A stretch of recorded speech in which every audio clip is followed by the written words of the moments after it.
Lahat po ng ating mga kaibigan, ating mga followers, ating mga supporters dyan sa ating Facebook account, sa ating mga social media account. Ayan, naniniwala tayo mga Pinoy sa mga pampaswerte, di ba?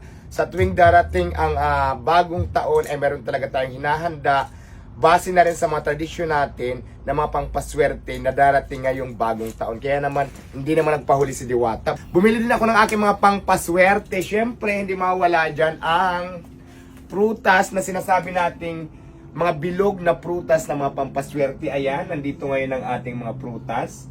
Hindi ko alam kung 12 ba to o lumampas yata ng 12 na klase. Basta puro bilog yung mga prutas na bilhin natin. At syempre, 2025 na, ito, meron tayong mga pakwan, may mga ganitong prutas. Basta nandyan lahat, meron pa dyan sa ilalim. At syempre, bumili rin tayo ng ganitong Happy New Year para i-welcome ang ating 2025 na po. Siyempre, wala namang mawawala kung itatry natin yung mga tradisyon natin na swertehin tayo sa sunod na bagong taon. Pero siyempre, ang swerte talaga, base pa rin sa paniniwala ko, depende pa rin yan sa inyo. Meron pa tayong mga bilog-bilog.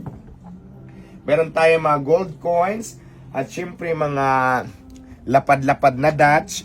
Hindi mawawalang itlog dyan. At siyempre, nandito rin ang ating mga pera dito sa mga gilid. Kasi sabi nga nila, maswerte daw yan kapag mayroong maglagay ka ng maganda. Siyempre, gaya-gaya din ako, di ba? Malay natin, swertihin tayo. Wala namang masama pag gumaya tayo. At siyempre, tradisyon natin itong mga Pinoy.